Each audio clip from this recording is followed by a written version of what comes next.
Hello,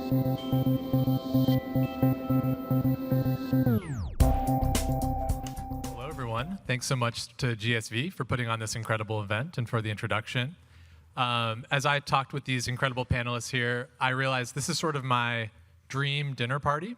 And so rather than doing a panel, we're just going to have a dinner party. You all are invited to hang out and join us and talk about education. So should be a fun time.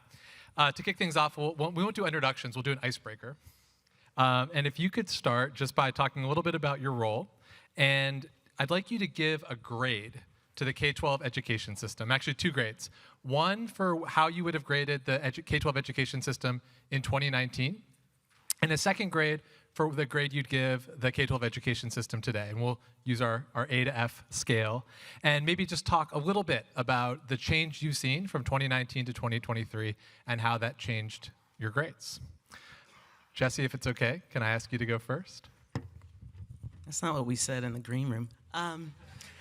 So, Jessie Woolley-Wilson, and I have no role. Yeah.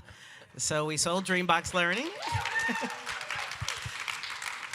So I feel a little more liberated to answer that question. No. My answer would be, which school system are you talking about? US K-12. And I would say, which school system are you talking about? So when I first landed in Seattle, I went to a meeting, and there were about 100 people, and they were very wealthy. I was the only minority there, and someone asked the new superintendent, what grade would you give the Seattle Public Schools? And she said, which one? He said, Seattle Public Schools. She said, which one? Then she broke down the data for schools that had primarily minority, low SES kids, and those where most of their kids went to school. And they got 2 different grades. So I would say, which one? So in 2019, I think I would give schools that cater to low SES, high minority, the least well-served, I would give them a D+. And for schools that, give a lot of APs and IB, et cetera, for all the people who were in that room, I would give them an A-. And it wouldn't be an A+ because most of their kids were not learning with kids who look like me, and they were not really preparing them for the world that they were going to step into. Fast forward, I would say that AI has a promise to truly democratize learning opportunity, as long as we don't bring AI, which is going to change the way students relate to technology. It's going to be a collaborator relationship. It's not going to be, how do I leverage this to make things more efficient? It's going to be, how can I collaborate with technology to do things that I couldn't do with AI? As long as that isn't limited to the affluent, largely white, probably where most of the kids here go, then I think we have a wonderful opportunity to democratize education.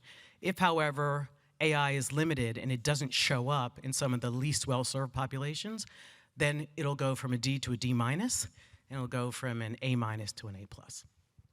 Thank you for getting things started, Jessie. Barry, how about you?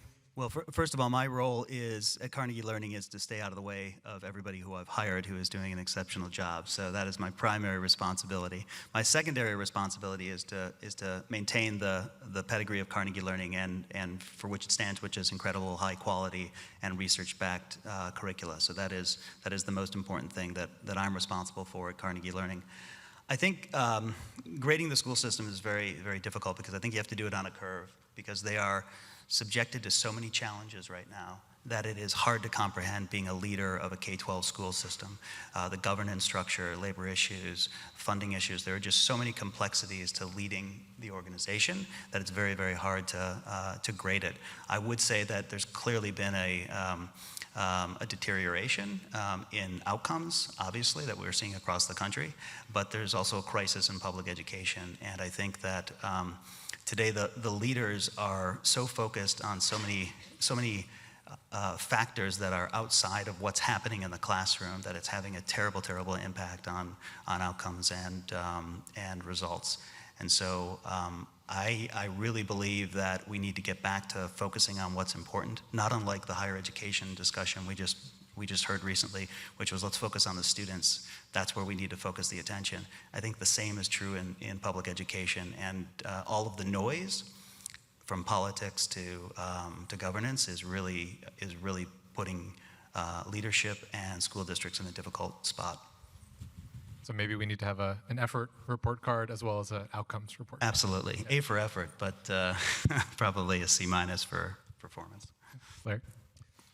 Larry Berger. I'm CEO at Amplify, which is an educational publishing and technology company where I have been doing that for 23 years now. And so I'm willing to grade all the way back to the early 2000s. But the question, I think, was 2019 and today. And I think for reasons that are similar to Jessie, I would go with a C because I'm more of a rule follower than she is. I have to give it 1 grade, so we're averaging. And I think it's, I would also just add that at every level of the SES spectrum and the sort of advantages around schools, there are remarkable A- and A schools, but I think we've been stretching that curve around the same quite average midline. And so I think I would give that in 2019, and I don't think I would lower the score today. I think I would say it's the same. And one source of some hope is that we just have become aware of how middling that was. Every parent saw it on the front row seat, and it is showing up in NAEP. But I have my hunch that a good part of that gap is just an uptick in the amount of general checked outness of kids that is showing up in how much effort they feel like putting into that multiple choice test that comes along. I don't know that that it's necessarily detecting a learning loss as much as an engagement loss, which I kind of think was already in the works in 2019 for a bunch of other reasons that the pandemic just exacerbated. Thanks, Larry. Adam? Thanks. Thank you, Dan, and good morning. Be online. Hello? Here's another one. Thank you. It's always fun being on a panel with your competitors and your mic doesn't work. Thank you. No, thank you, Larry. We're in all seriousness, I mean, while we're competitors, we all have the same objective in mind in a big way. And this panel is all about the curriculum side of education. I'm the Vice Chair, Chief Operating Officer of Imagine Learning, largest digital first curriculum provider here in the United States. And we're the largest because we cover all the different spectrums from courseware, credit recovery, supplemental intervention, and core instruction and core learning, and supported by a large services team. Specifically related to the question, the times are so challenging. I mean, Michael, I don't think is in the room, but there he is. The world is on fire. And our 3,500 employees was single focus around, how the hell do we start to fix some of this? And education is that avenue. Now, I joined the ed tech world and started to come to these meetings about 10 years ago from 20 years odd of different industry technologies. And we're seeing people come into this space, a lot more in this room, for that opportunity. And I think that opportunity links to that grade.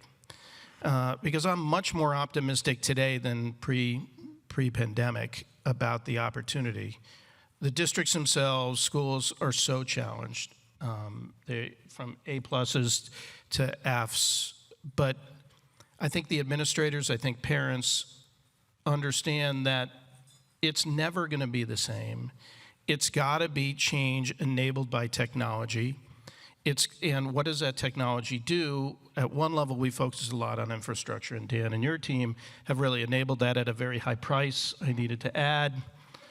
You said that was off limits, Adam. That. We do have a large number of your customers here, and we did agree to be on the panel for a price reduction.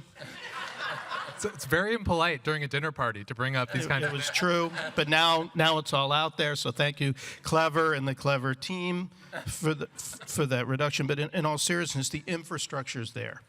And so now I think me and my colleagues here around the curriculum, because that's where learning happens, how it needs to be adaptive, how it needs to be customizable, how it needs to be one-on-one, and even more importantly, engaging. Because at the end of the day, while we all think our products are slightly better than each other's, it's the kids who stay on them will learn more. If they're not on, they're not learning.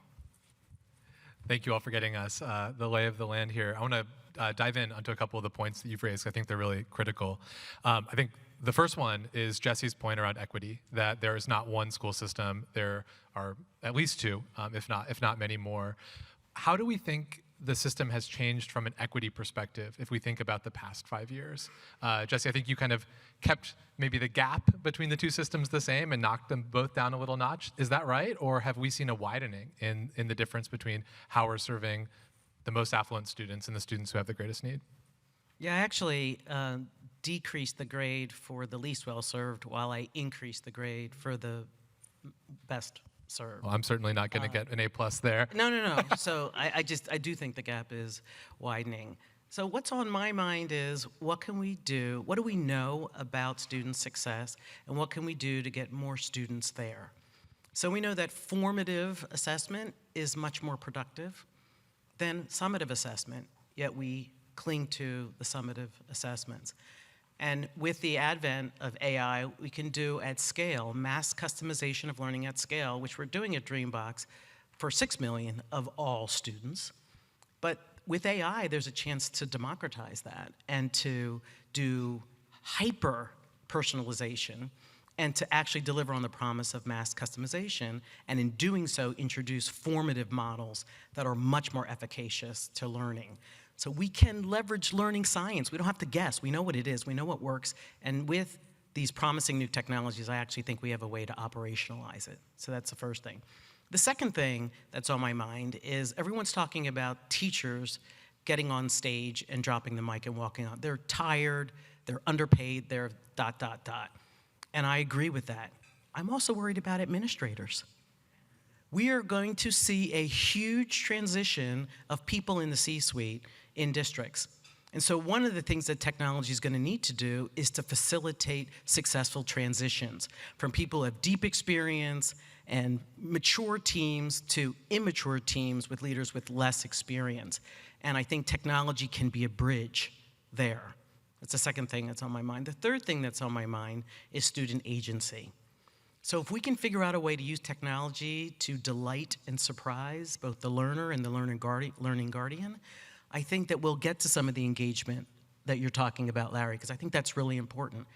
I never underestimate the ingenuity of teachers or the creativity of students. And I think we have to create forums and experiences, learning experiences, that invite them into that cultivate that, and that reward them for that. Thanks, Jessie. Your point about student agency reminds me a lot of a blog post that Dan Meyer, who works for Larry as a head of research, just made, critiquing this idea that personalized learning means students with headphones on, sitting at laptop screens, doing the exact right content for them, and talking about how personalized learning might mean students doing an amazing group activity led by an expert teacher, maybe facilitated by technology like the curriculum that you bought from Desmos. Larry, do you want to build on that and talk about what agency might look like and how technology can play a role? Yeah, I think we have to trade back. We're personalizing our technology up here. Yeah, I mean, Dan, and in some sense, a kind of fundamental principle of the kind of work we do is just to acknowledge that every education interaction in a school is a combination of two questions getting answered. One of those questions is, how do I know that thing? I don't know how to factor polynomials. The teacher, or the book, or the software knows how to do that, and I'd like to learn that. That question's always visible. There is an invisible question in every interaction, which is simply, who am I? And it's in every single thing that happens in schools. Who am I in relation to the other kids? Who am I in relation to this discipline? Am I good at this? Am I smart? Do the other kids like me? Does the teacher respect me?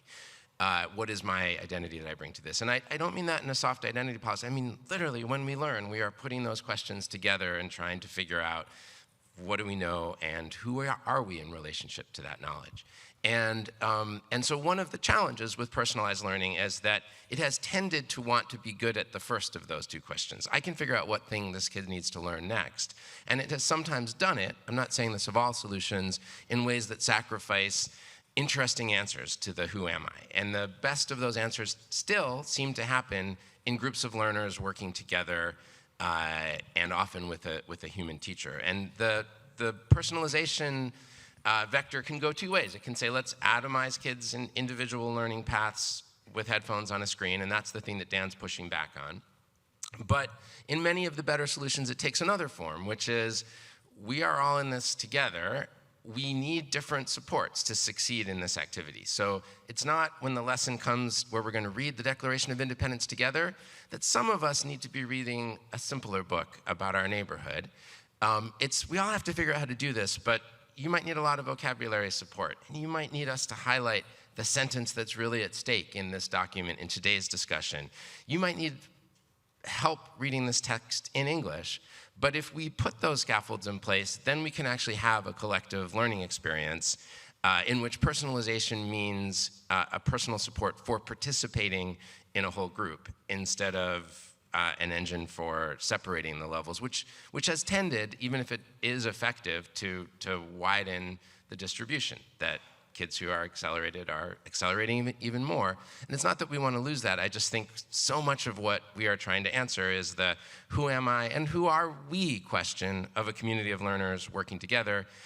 And I will say, just in terms of optimism, coming back to our first question, a lot of those core learning experiences had to be not digitally mediated pre-pandemic because they were so important, they're so fundamental to equity that if one kid doesn't have access to technology to participate, then you can't have whole group core instruction not work for one of the kids, let alone half the kids. And so the fact that the pandemic made the commitment in the form of tens of millions of Chromebooks and better connectivity just means that we, for the first time, have core instruction, whole group instruction supported by technology, not just technology to do the assessment day or to do the kids on some computers in the back of the room. And I think in terms of the breakthroughs that can happen, it just means the tools can affect a lot more of the school day than they could 4 years ago, and that's super exciting.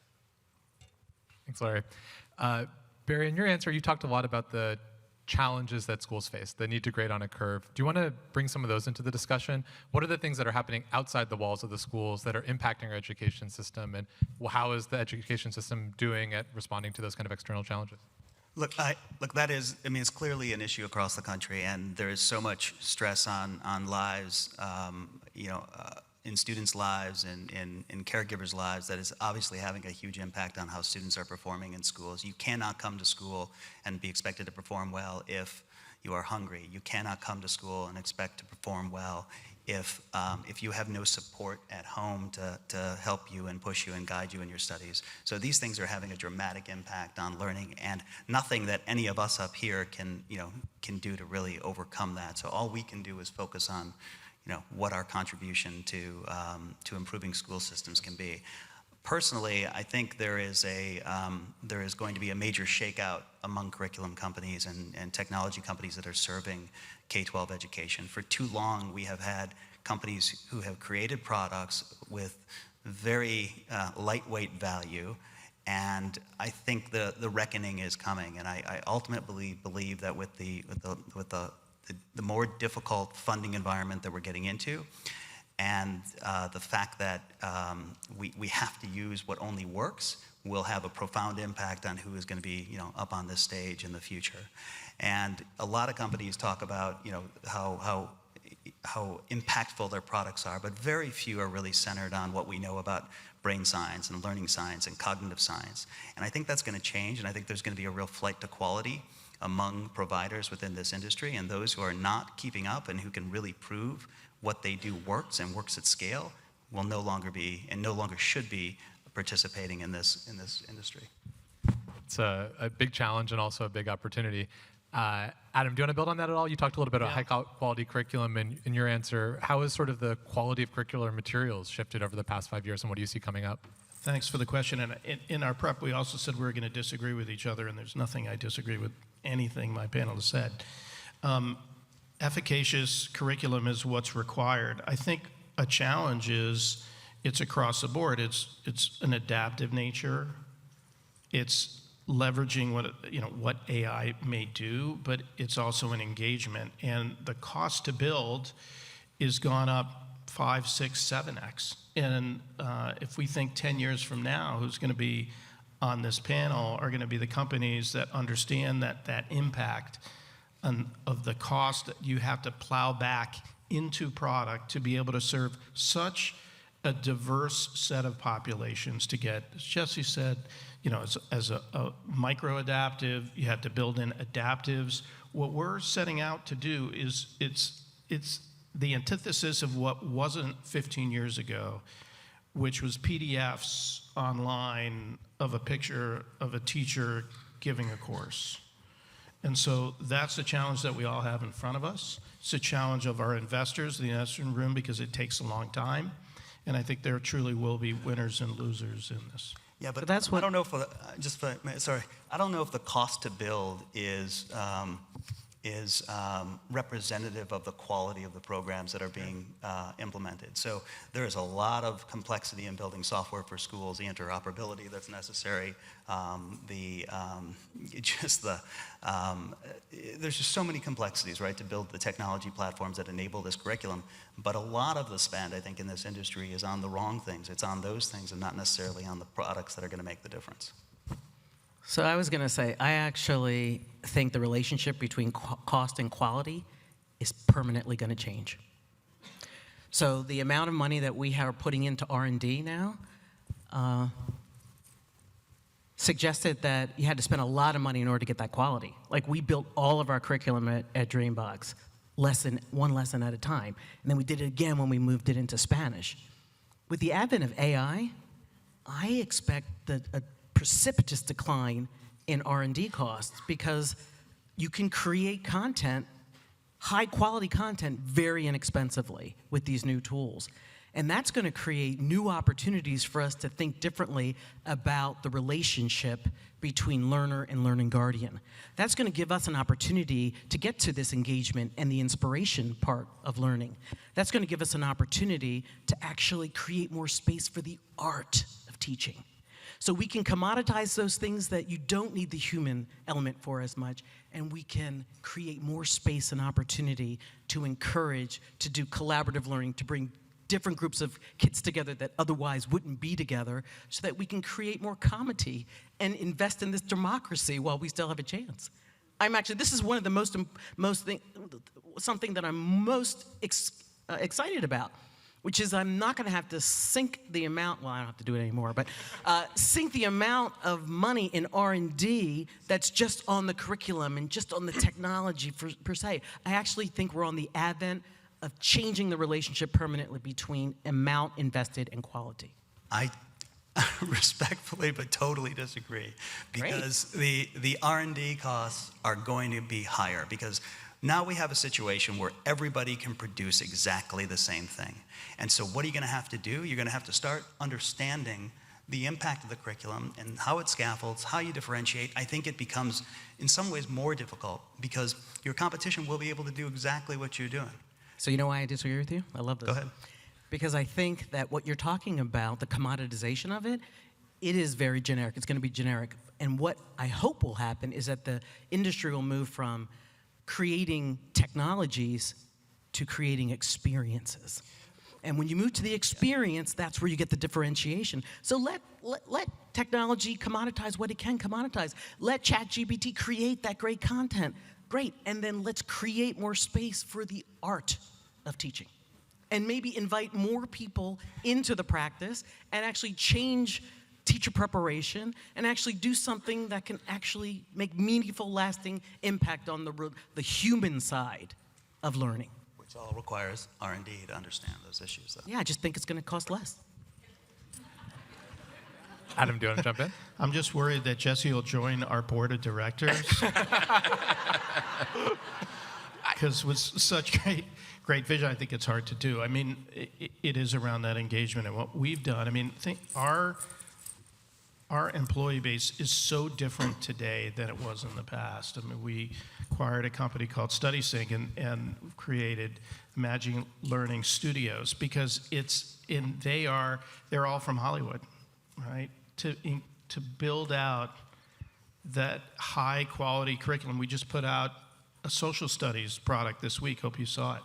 Most people think you're putting out a high school social studies curriculum product in the United States in 2023. I wondered Did you think about I'm that. crazy, Yes, Larry? Yes. Do you think I'm crazy? Yes. You're all. I was checking it that there was just water in that bottle, and it seems that there is. But tell us about this decision. But let's have fun with this because no, in reality, you think we may be crazy putting out, but I'm sure you agree a new one is needed. Yes. Right? Yeah. Because what's being used today by teachers is so antiquated, and so what do? They go online and they build their own and pull their own from YouTube.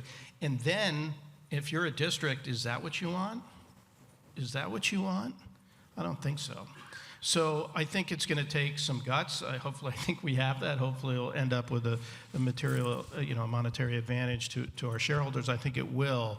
But the reason is because we make it highly customizable, highly adaptive by states and by districts. And it's not about facts, but it's about inquiry-based in helping students to understand how to think for themselves versus being told what someone thinks. Adam, if I can try to put that together, are you saying in some ways that the broken school boards across the country are creating some opportunities? Broken school boards? I don't think I need to explain that one. Are creating some opportunity to rethink how we teach civics and how we teach social studies by making this less about controlling teaching a specific narrative or another one, and instead about maybe interrogating history. Is that kind of the direction you're coming at with this? Yeah, absolutely. That's the point. I mean, now, I wouldn't say we're not nervous around how that's going to parlay itself in different locations. We sometimes joke that we need a meter at the top that's a blue-red, and you kind of slide it around. But let's see how it gets there. But, life is for the living, and we're all about really enhancing. This is 612. It's around U.S. government, right, about civics. I mean, we're going to have an election. The world's on fire. We have a job here to help educate people, and it's not about our point of view. It's about a point of view, how to look at source documents, inquiry-based, and have the kids think for themselves. So we're all in. Let's see, Larry. Let's see how it goes. Yeah, good luck. Hey, Adam, We all wish you the best of luck, Adam. But I do want to pick up on the red-blue slider idea as kind of a key factor in this expense question, but also in the viability of a breakthrough in K-12. I think we are dangerously close to heading into a world where there is an MSNBC of curriculum and a Fox of curriculum. And I do think even more than the divisiveness that happens from that world in which adults do not have a shared understanding of reality, if kids don't have a shared understanding of the texts, the history, the culture in which we live, because they've been educated on totally different assumptions, and their communities haven't had to have the arguments among the voices inside that community to settle on what their curriculum is, that is maybe the biggest risk to the dissolution of any of these gains that we hope to have as a country building an education system. And I can say that as a political fact, but I can also say it just as a expense to build great things fact. I had a person who was my head of technology for 10 years, the first 10 years of the company, who decided in year 10 that he was going to start a company that was not an education company. And that company became phenomenally successful. And so I called Olivier and I said, for 10 years you worked on an education company. We were considered successful. We built something that was worth $400 million, a big win in education. You spent another 10 years using your same talents, and you built a company that's worth $40 billion. It's a company called Datadog. What was the difference? And he said, I remember when the superintendent in Corning, New York, a district that wasn't large enough to have its own high school, called and said, these are all the customizations you need to make our curriculum work here in Corning, New York. And he said, and that is all of our energy went into the horizontal, utterly arbitrary customizations of the different states and their standards and the different frameworks of the districts. And now this new political tightrope that we are all walking about, the sort of red-blue slider that that is implicit in every curriculum that gets made. And his point was like, I have Netflix as a customer. I have the National Security Administration. They've never asked me to customize the software. They just want to use the thing that we're making better every day. They don't want to fork it into some special version for Corning, New York. And so every year it gets better. And we spent so much of our energy in that divergence. And so I guess I would say to that question of expense, it's one thing to write lessons. A lot of the expense goes into configuring them, making those experiences work in classrooms. And the more fragmented that becomes, the harder it is to do this work. And a lot of political energy right now goes into saying, our standards, our approach is even more fragmented than the state next door. And as long as people are getting patted on the back for that, I think it's going to be hard to have the scale and excellence effects that we're all trying to build. But do you think, Larry, that if you had to align to state standards or to a national standard, that it could be done much faster and at a much lower price with the emerging technologies? Yes. So in the event that you had a group of tasks that could be done a lot less expensively, would that then free you up to change your staffing model, which is in an enterprise technology, 60 to 65% of total cost of goods? Like, would that, enterprise technology, would that give you an opportunity to say, I don't have to pay 6 figures for the people who are writing code because that can be automated, and I can have fewer people doing different things and change my overall cost structure of my business? I think so, but I worry that makes an assumption that everything stands still. Like it's this problem that we're all worrying about as we think about AI. It's like, well, right now, if I built something that kids used every day, the cost structure of my bill to OpenAI would be $200 a year, and the district budget for all the instructional materials is $140. So these things are expensive, and everyone's like, well, it'll go towards zero, and GPT 3.5 is already cheap.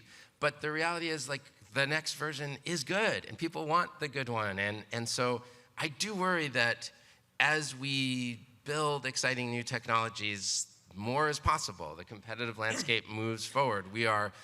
It's not like the set of problems we could be solving aren't vast. And so we'll get to spend a lot of money on new things, I guess, even if some of the old. Well, it's possible also that even if you do make a mistake, the recovery time from that mistake is a lot smaller with these new technologies. I think that's so I don't think I'm disagreeing with you. I just think that the transitions can be faster and can be done at a lower cost, and the nature of the people that we hire and our overall cost structure is gonna change.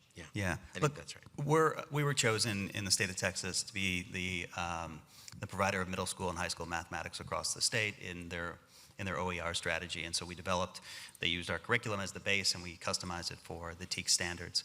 And you do that once, and there's a cost to that. But that's one cost, right? The other cost is the platform, is the R&D, is the experiences, all those things, the services, the professional services. So there's so much more that goes into the whole system beyond just the curriculum development, that if you want to excel in all areas, you still have to invest. Now we're gonna be more efficient with the advent of AI, but there's the curriculum is just one small piece. Okay, I'm going to admit I'm a calcified optimist about what can happen. At the same time, I know that there are other risks with this new technology, and the risk that I'm more concerned about is not having representative people authoring them. And so to the extent that we take biases and they get more calcified because there are people who are not represented at the table, that really concerns me. Yeah. On the other side, why I remain optimistic is because I'm not just talking about content, I'm talking about operational efficiencies. Beyond content, even outside of R&D, how we take care of customers, how we drive leverage. All those things are going to be dramatically enhanced, I think, by this new generation of technology. And I think the one thing that we need to talk about in forums like this that we don't talk about enough is the leadership requirements for this transition. And so when I go and I talk to state leaders and they say, I need you to change your reading content, well, I don't want you to talk about the Holocaust, or slavery was good for people, or Rosa Parks was tired, that's why she's, literally. Like, this is not hyperbolic what I'm talking about. Like, it's gonna require leadership to say we do have to have a shared sense of what our history is in order for us to be part of this experiment that we call American democracy.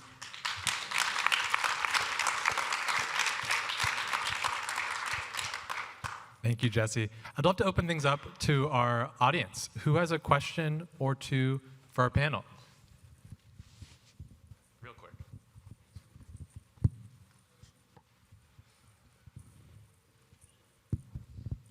Hi, thank you all. Jessie, now that you don't have a role, I hope you are available for a twice-weekly conversation to imbue me with your optimism. I really hope that.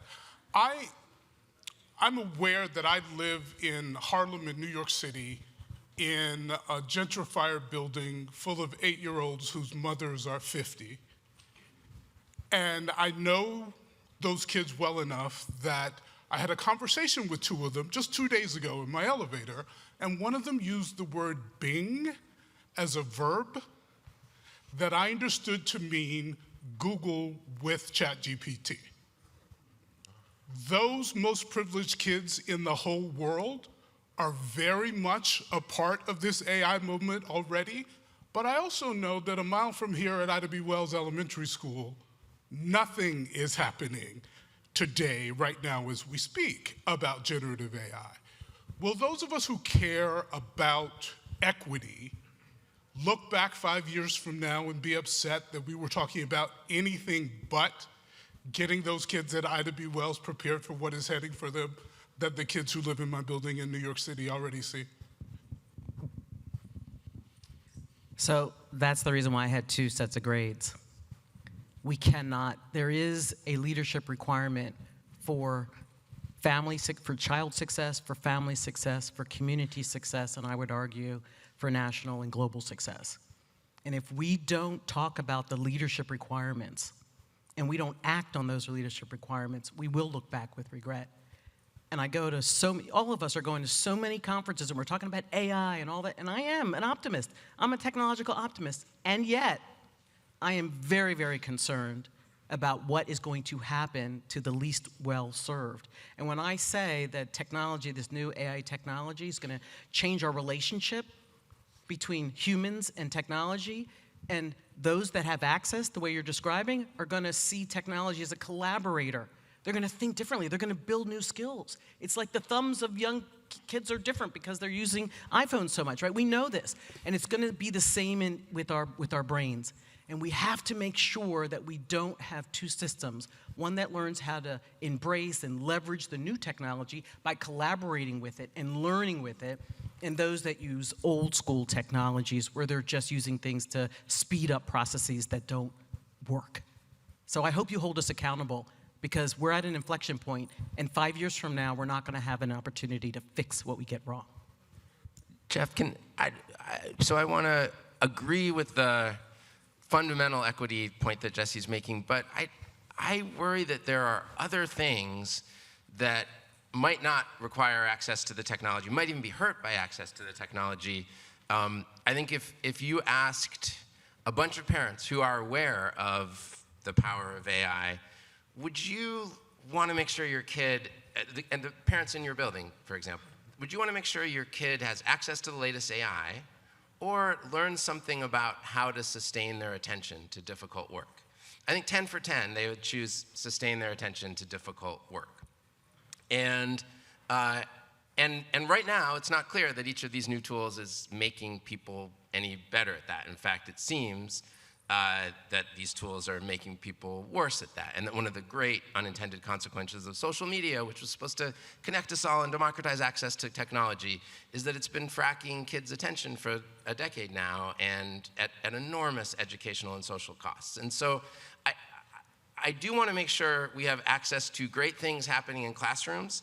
I just don't know that AI is delivering that yet, and I would want to make sure there is equitable R&D about how that is happening, and a conviction that this most disruptive technology we've seen in a generation, and it definitely is, will be available in the same way that people were thoughtful about E-rate as the internet was coming. Like, we need to think the same way about that. But I just don't want to jump to the conclusion that these tools are powerful enough that they are yet having much of a positive effect in any classroom anywhere. And I'd love to make sure that they are before we decide the big bet is getting kids access to AI. Thank you, Larry. Please help me give a warm round of applause to our panelists.